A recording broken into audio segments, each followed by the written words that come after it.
तो नमस्कार बच्चों, आज फिर आ गए हम एक और हमारी क्लास लेके।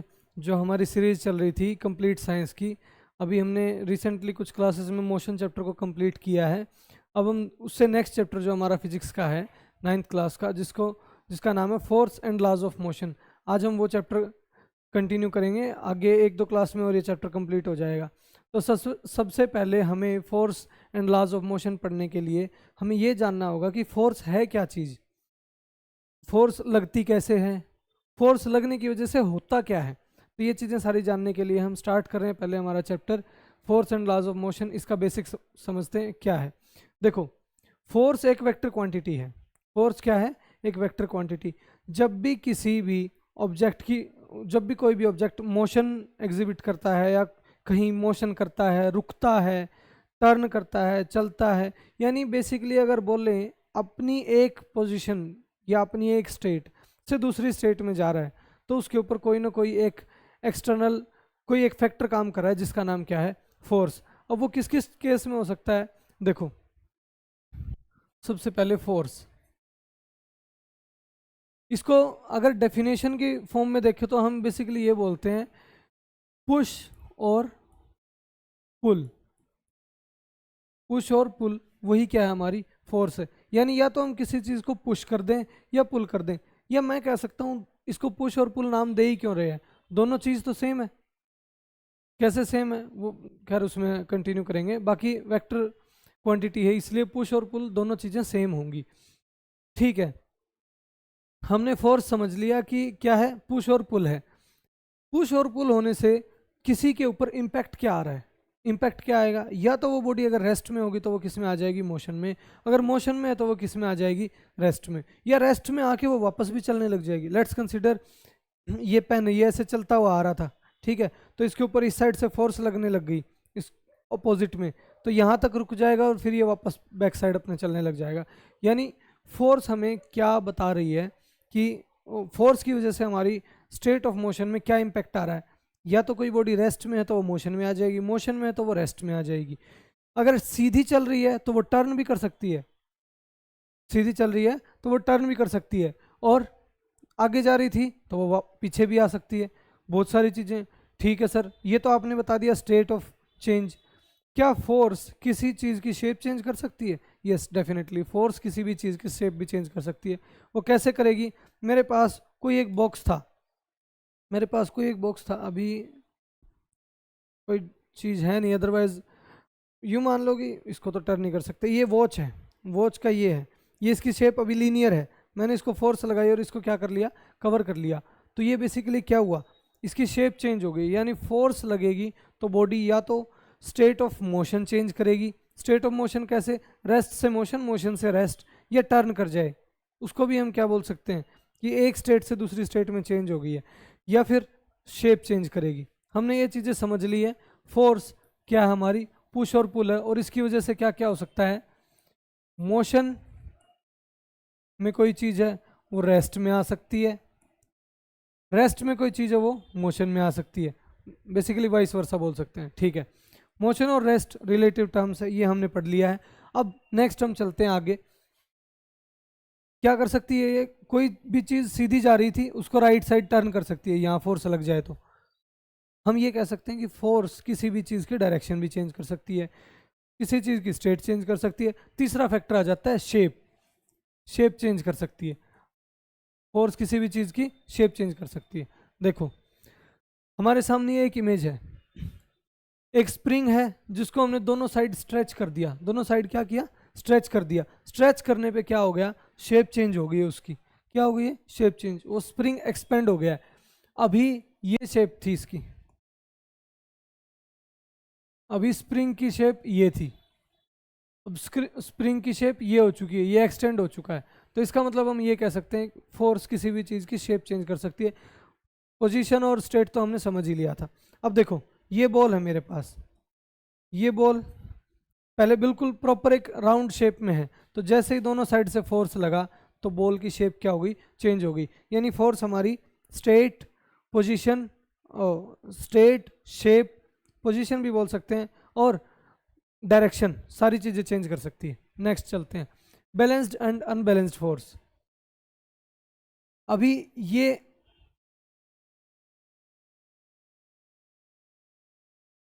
एक m मास है, इसके ऊपर इस साइड से फोर्स लग रही है 10 न्यूटन। न्यूटन है फोर्स की यूनिट, लिख भी देते हैं ये, यूनिट ऑफ फोर्स। और मैं बोल दूं एसआई यूनिट ऑफ फोर्स क्या होगी, न्यूटन। अब एसआई यूनिट क्या होती है, स्टैंडर्ड इंटरनेशनल यूनिट, जो यूनिवर्सली पूरे वर्ल्ड में एक्सेप्टेड है, वो क्या है, फोर्स की यूनिट, न्यूटन। ठीक है, तो इस साइड से इस ऑब्जेक्ट के ऊपर क्या लग रही है फोर्स, 10 न्यूटन। अब इस साइड से फोर्स लग रही है 5 न्यूटन। तो मैं क्या बोलूँगा, ये ऑब्जेक्ट किस साइड मूव करेगा, हमें ऑलरेडी पता है इस साइड ज़्यादा फोर्स लग रही है, ये उस साइड मूव कर जाएगा। इस सिचुएशन को एक एग्जांपल लेके समझते हैं। देखो ये एक लड़का है, इसका इसका नाम है मोनू, इसका नाम है मोनू। ये दूसरा लड़का है, इसका नाम है सोनू। मोनू सोनू है, इन दोनों के बीच में रखा है एक बॉक्स। क्या रखा है, एक बॉक्स। अब मोनू सोनू को क्या करना है, मोनू, ये बोल सकते हैं दिखने में भी लग रहा है, मोनू इज स्ट्रोंगर,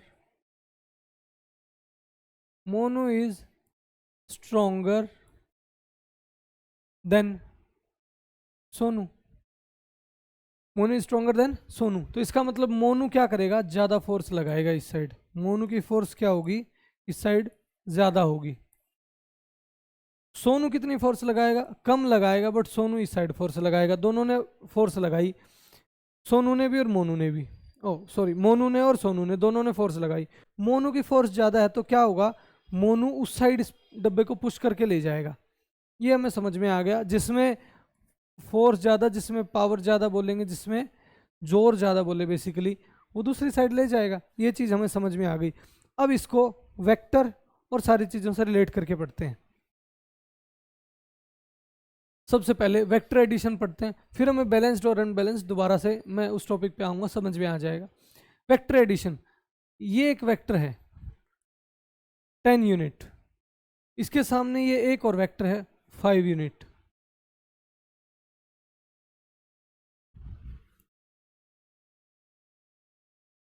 अब एक चीज सोच के देखो, 10 यूनिट वेक्टर के साइड इसी डायरेक्शन में एक 5 यूनिट का वेक्टर है।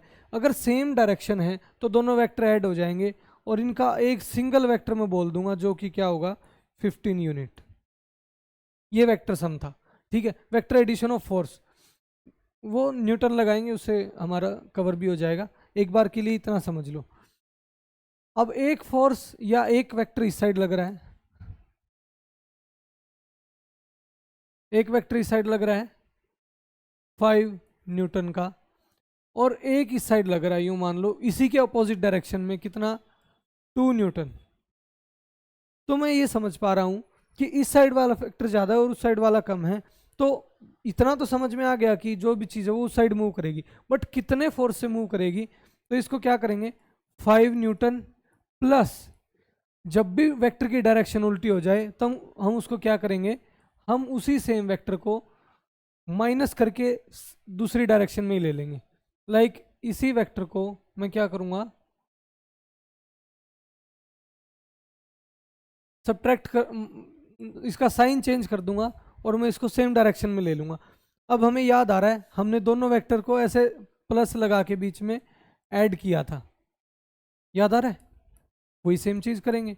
5 प्लस -2, ये हो जाएगा 5 -2, जो कि होगा 3 न्यूटन। मुझे समझ में आ गया 3 न्यूटन क्या लगेगी, हमारी फोर्स लगेगी, और ये डायरेक्शन मेरी पॉजिटिव थी, उसी में मेरी क्या लगेगी, फोर्स लगेगी। ठीक है, इतना समझ में आ गया। अब इसको बैलेंस्ड और अनबैलेंस्ड में कवर करके देखते हैं। ये बॉक्स है, इसके ऊपर इस साइड से लग रही है 10 न्यूटन, इस बॉक्स पे इस साइड से लग रही है 5 न्यूटन।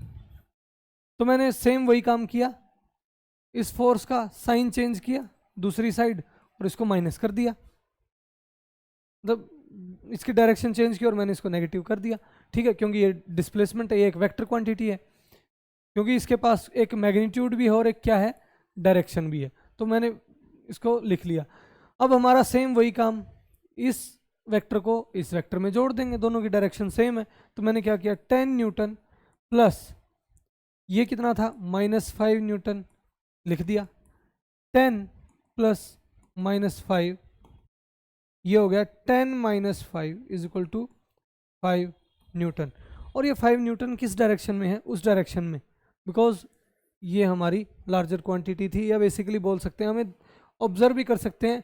वैसे हमारा साइन भी हमें बता देगा, अगर ये पॉजिटिव साइन आया इट मीन्स यही डायरेक्शन थी, ठीक। अगर नेगेटिव आता तो ये डायरेक्शन मान लेते, उल्टी हो जाती, क्योंकि हमारी फोर्स हमने कंसिडर कौन सी की है, right side.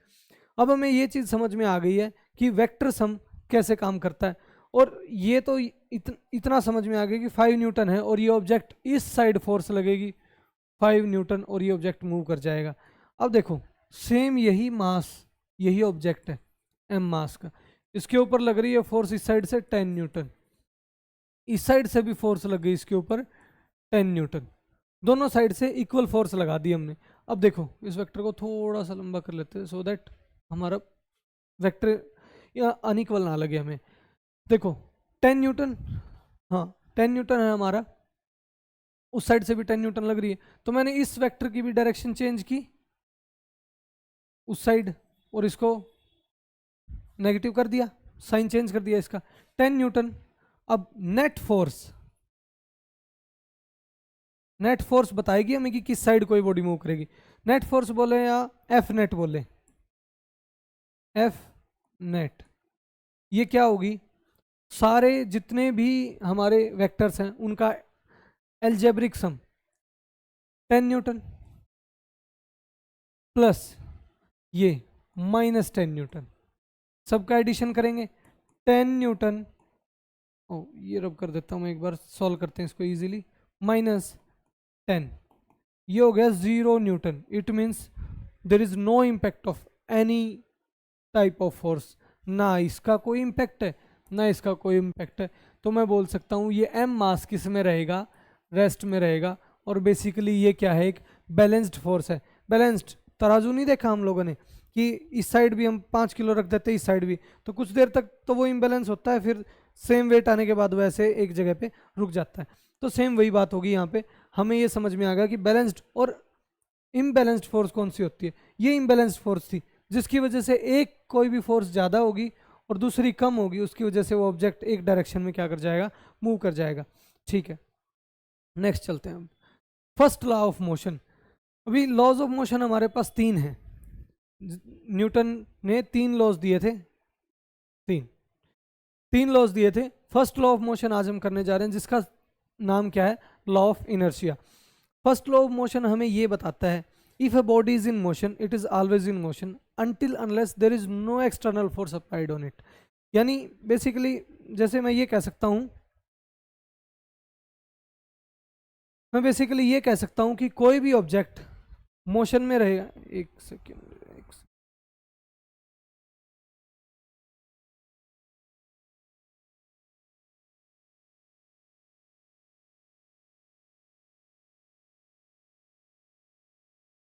Hello hello hello, हाँ बेसिकली मैं ये कह सकता हूँ कि कहाँ थे हम, हाँ लॉज ऑफ मोशन।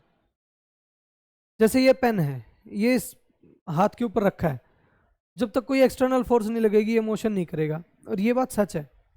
अभी आप लोग, हाँ और एक चीज़ और बता दूं, अगर ये मोशन में है, लेट्स कंसीडर ये ऐसे चल रहा है, इस वेलोसिटी से चल रहा है, और अगर इसमें इसके ऊपर, इस सीन के ऊपर, मतलब यहाँ से ये चलता हुआ आ रहा है, अगर इसके ऊपर हम कोई भी एक्सटर्नल फोर्स नहीं लगाएंगे, इस साइड लगाएं या इस साइड लगाएं, उनकी वजह से इसके स्टेट में चेंज आएगा। तो दरवाजे अगर चल रहा है तो चलता ही रहेगा, ये रुकेगा ही नहीं, ये कंटिन्यू चलता रहेगा। क्यों चलता रहेगा, बिकॉज न्यूटन का लॉ कहता है। क्यों कहता है, क्या प्रूफ है आपके पास इस बात का, वो मैं अभी प्रूव कर दूंगा। अभी के लिए आप इतना समझो कि ये अगर हमने एक बार चला के छोड़ दिया तो चलता ही रहेगा। आप कहोगे सर हम, इसका मतलब तो एक बार गाड़ी को चला के छोड़ दें चलती रहेगी, नहीं चलेगी, क्योंकि फ्रिक्शन फोर्स भी है, वो आगे पढ़ेंगे हम। क्योंकि हमारी ये लेट्स कंसिडर ये एम मास है, ये इस साइड चल रहा है, तो अपोजिट साइड इस पर फ्रिक्शन फोर्स लग रहा है, तो ये दिख नहीं रहा कि अपोजिट साइड फोर्स हो गई, अपोजिट होने पे इम्बैलेंस्ड फोर्स हो गई दोनों, और इम्बैलेंस्ड फोर्स एक फोर्स के वेक्टर को, एक फोर्स के इम्पैक्ट को दूसरी फोर्स इस साइड लग रही है वो कैंसल आउट कर रही होगी। पूरा नहीं कर रही होगी क्योंकि हमारी ऑब्जेक्ट मूव कर रहे हैं, पूरा नहीं कर रही है, बट प्रोहिबिट तो कर रही है मोशन को, कुछ ना कुछ तो ओवर द टाइम तो धीरे कर रही है उसको। ठीक है, कंटिन्यू करते हैं आगे। फर्स्ट लॉ ऑफ मोशन और लॉ ऑफ इनर्शिया, ये चीज़ हमने समझ ली कि जब भी कोई एक ऑब्जेक्ट मोशन में है तो वो मोशन में ही रहेगा अनटिल अनलेस उसके ऊपर कोई भी एक्सटर्नल फोर्स ना लगे। मैं इसको लिख भी देता हूँ। If an object is in motion then it is always in motion until there is no external force applied on it। इसी को हम क्या बोलेंगे, लॉ ऑफ इनर्शिया बोलेंगे। ठीक है, अब इसको प्रूव करने के लिए मैं एक सिचुएशन ले रहा हूँ, ठीक है, उससे आप सबको समझ में आ जाएगा। ये सिचुएशन है वो, गैलीलियो हमारे साइंटिस्ट थे, उन्होंने भी ये प्रूव किया था, बट अभी मैं इसको एक अलग पेज के ऊपर ना एक सिनेरियो क्रिएट करके दिखाता हूँ, उससे आप सबको समझ में आएगा। ये स्लोप है, ये ऐसे यहाँ तक आ गया, स्ट्रेट नहीं बना,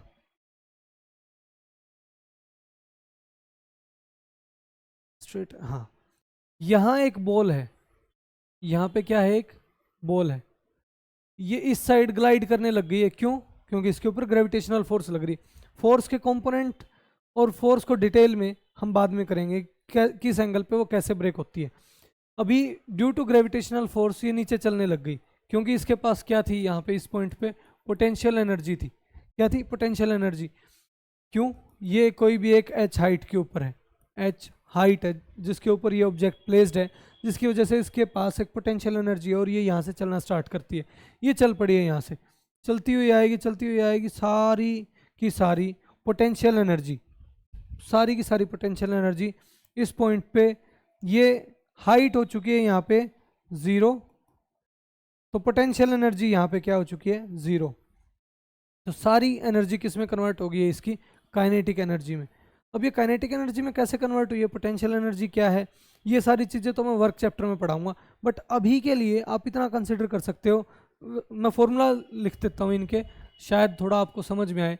काइनेटिक एनर्जी का फॉर्मूला है हाफ mv², पोटेंशियल एनर्जी का फॉर्मूला है mgh। g है ग्रेविटेशनल एक्सेलरेशन,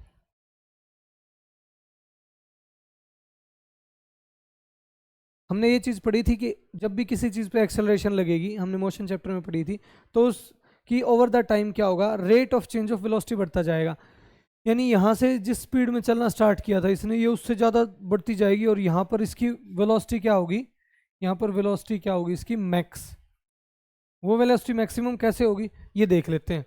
ये देखो, यहाँ पे वेलोसिटी क्या है, टॉप पॉइंट पे ये रेस्ट में है, टॉप पॉइंट पे लेट्स कंसीडर ये रेस्ट में, रेस्ट में तो वेलोसिटी इसकी क्या होगी, 0, और पूरी टर्म 0 के साथ मल्टीप्लाई होकर क्या होगी, 0।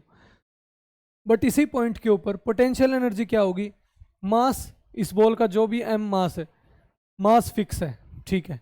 ग्रेविटी अर्थ पे है, सेम प्लेनेट जिस पे हम हैं, और जो पूरा सीन चल रहा है, तो एक्सेलरेशन ड्यू टू ग्रेविटी ये चेंज नहीं होगी, जो कि हम 10 मीटर पर सेकेंड स्क्वायर कंसिडर करके चलते हैं। थर्ड क्या फैक्टर है हमारा, हाइट। क्या इसके पास कोई हाइट है? यस, इसके पास ये एच हाइट है। इट मीन्स इसके पास क्या है, पोटेंशियल एनर्जी, और जो क्या है, मैक्स है इसके पास, क्योंकि ये अभी अपनी मैक्सिमम हाइट के ऊपर है, ठीक है। यहाँ से इसने चलना स्टार्ट किया, ये यहाँ पहुँच गया। यहाँ पहुँचने के बाद ये इस सरफेस से जिससे हम कंसिडर कर रहे थे, इसकी हाइट क्या हो चुकी है, 0, हाइट हो गई है 0, हाइट 0। इसका मतलब मैं अगेन सेम यही फॉर्मूले पुट करके देखता हूँ, ये रब कर देता हूँ यहाँ पे।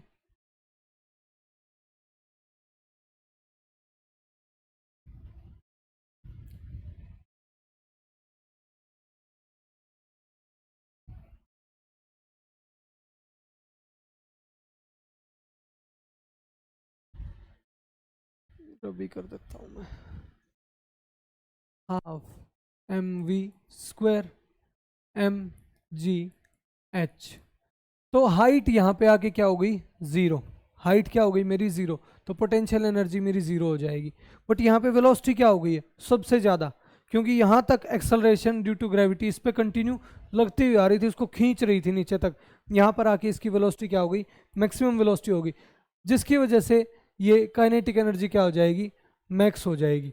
अब एक चीज़ हमने देखी, यहाँ पे तो पोटेंशियल एनर्जी मैक्स थी और काइनेटिक एनर्जी जीरो थी, यानी कि ये दोनों अगर मैक्स प्लस जीरो करके देखते हैं और यहाँ पे भी मैक्स प्लस जीरो, तो ये तो सेम रह रहा है। इसका मतलब कभी भी एक आइसोलेटेड सिचुएशन में किसी भी ऑब्जेक्ट की एनर्जी कभी चेंज ही नहीं होती। आइसोलेटेड मतलब एक्सटर्नल फोर्स नहीं लग रही है। आप कहोगे सर ग्रेविटेशनल लग तो रही है, उसी की वजह से तो एक हाइट के ऊपर इसकी एनर्जी थी।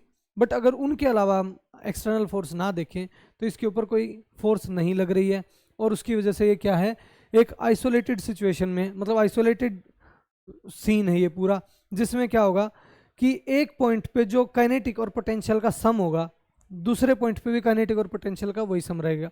इसी को law of conservation of energy बोलते हैं। ये टॉपिक दोबारा भी आएगा हमारा कंटिन्यू होके, बट मैं यहाँ पे जो सीन, जो हमारा law of conservation of law of inertia मैं आप सबको पढ़ाना चाहता हूँ, वो इस चीज़ से समझ में आएगा।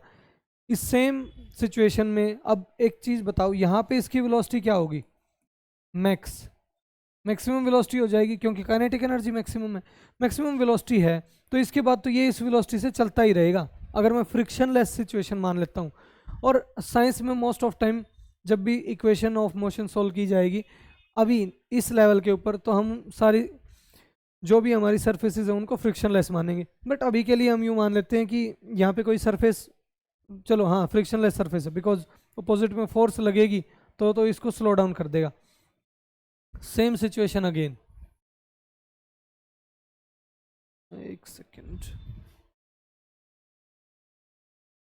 हाँ ये बॉल है, इस साइड चलना इसने स्टार्ट किया, यहाँ तक पहुँचते पहुँचते इसने मैक्सिमम अपनी वेलोसिटी अटेन कर ली है, मैक्स वेलोसिटी क्या कर ली इसने, अपनी मैक्सिमम वेलोसिटी अटेन कर ली है।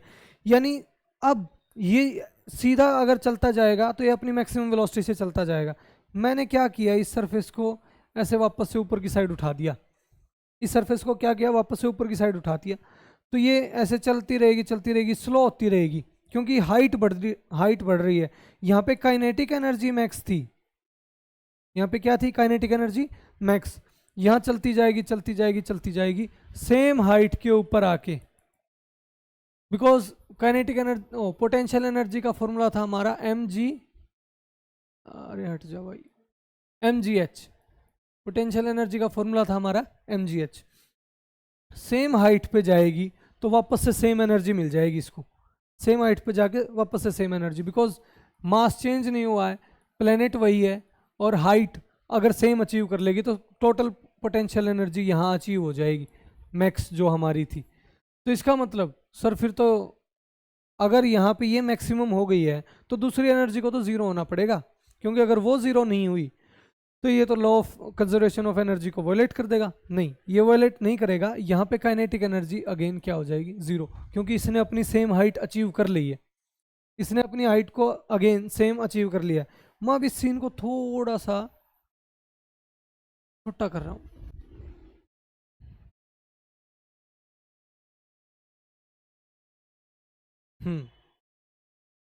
ठीक है, यहाँ पर इस हाइट पे इसने पहुँच के ये कर लिया था।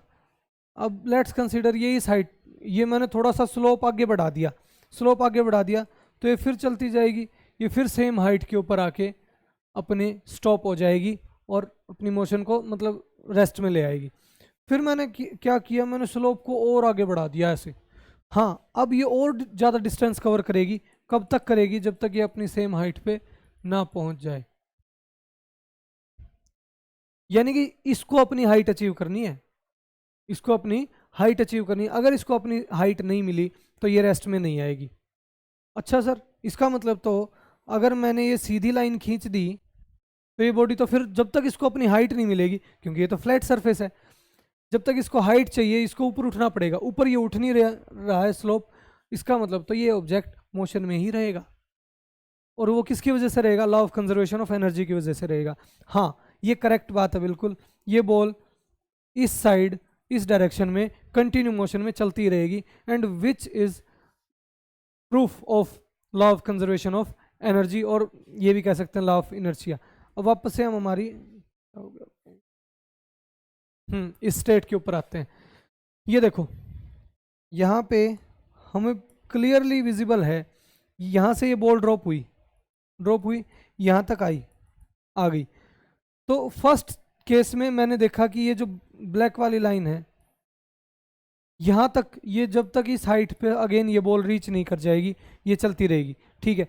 स्लोप को और थोड़ा आगे तक एक्सटेंड कर दिया, फिर ये और आगे तक चलती रहेगी, और आगे तक इस स्लोप को एक्सटेंड कर दिया, ये रेड वाली जो लाइन है, तो और आगे तक इसी हाइट सेम हाइट को अचीव करेगी ना, उस हाइट से आगे जाएगी, क्योंकि फिर law of conservation of energy का वायलेशन हो जाएगा।